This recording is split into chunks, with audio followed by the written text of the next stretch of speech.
Hello YouTubers.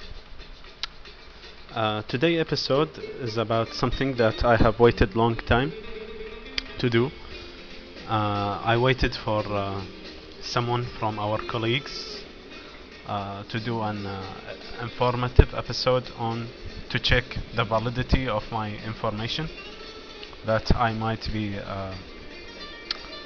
as a matter of age and experience still lacking so many aspects of. But I grow more and more sad as every day I go through internet shopping places, especially eBay, or even meet some pipe smokers who lack the necessity of information to classify the pipe they are smoking. I always believe that when you do something, then you have to know what you are doing. So I don't want to complicate the hobby as it is, but it is nice to know exactly with what you are dealing and to complete the taste and know exactly which kind of pipes you would prefer to be in your collection, or even your daily pipe or your most preferable one. So depending on my own experience, as well as some forums on the internet,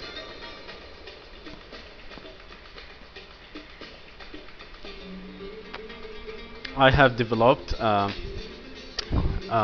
classification system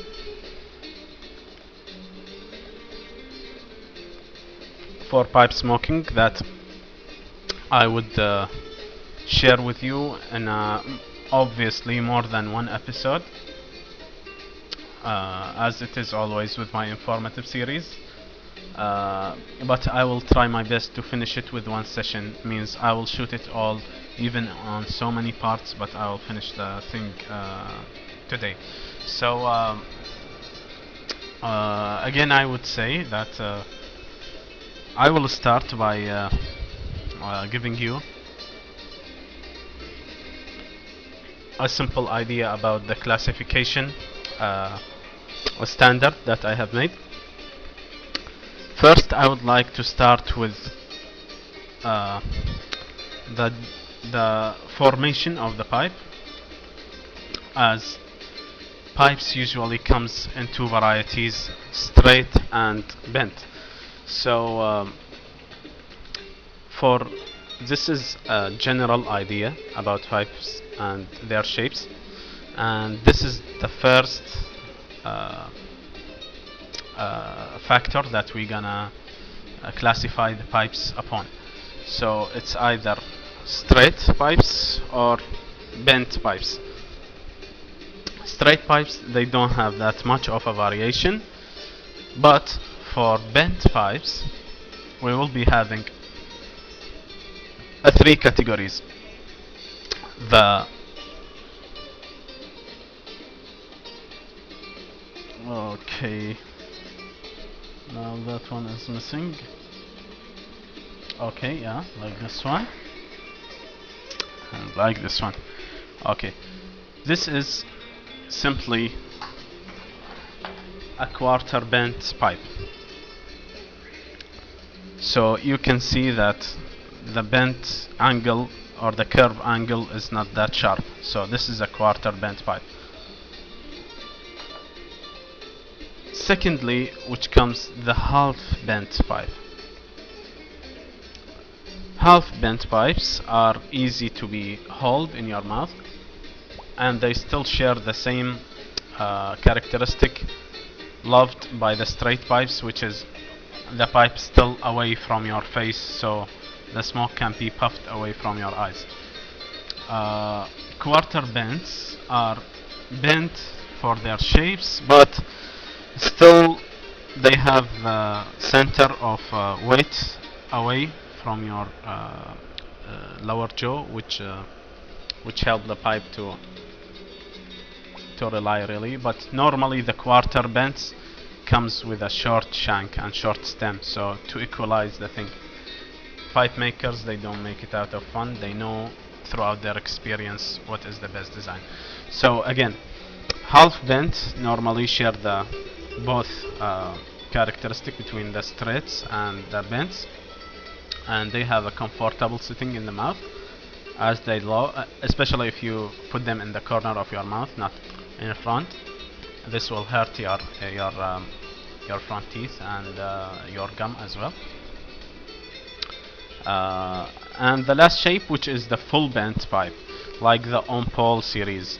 On-pole series, it is very comfortable to hold in your mouth, even though with the actual weight that normally the ball can carry, but yet the ball will be directed upon your face. So in case in a normal day without any winds around you, so you have to always get the pipe away from your face, otherwise you will be puffing directly into your eyes and your nose, and that's not a good thing if you don't want to inhale through your nose or you don't want to hurt your eyes.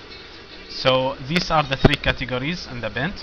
So normally when you start to classify a pipe, it's either a straight or it's a quarter bent, half bent, or full bent. Second factor which we're gonna rely on in classification of the pipes is the mouthpiece. Mouthpiece comes in three variations: the saddle, like this one. I'm sorry, the taper mouthpiece, which comes in one smooth texture, and then it have the knob right here for more clenching into the teeth and more relaxed situation in the corner of the mouth. Second type is the what we call it a saddle bit. Saddle bit, it's like this one. It comes in a flattened shape mouthpiece for even more easy grab as you increase the surface to apply pressure on by the teeth, okay, by the smoker teeth, so it can rest easily in the mouth in between the teeth. Saddle bit. Also, there is another kind which comes in a combination between the saddle bit and the taper, which is the lovat. Lovat kind of mouthpiece, normally being called for a Canadian pipe with such a mouthpiece, saddle mouthpiece, small, which is the lovat. It helps even more to get more stable hold in your teeth for such a long shanked pipe and more relaxed smoking. So again, in there will be another variation between the stems. I'm sorry, the mouthpieces. We will come into a narrow mouthpiece and a fishtail one, which means it goes wider as it goes to the mouth, or as it directs to the mouth. So the normal thin one and fishtail one, which means it will be broader as it goes, okay? And there is a moderate one which maintain its width throughout the whole thing, like this one. It maintains the width of the mouth bit along as it goes. One last type, it is the P-lip, which is introduced by Peterson's, which have the whole of the smoke draw up directed on the palate, which will save your tongue from being bitten by the hot smoke. So these are the general things that one should be relying on in a classification of pipes without any mistakes. So guess I'll be continuing in another part.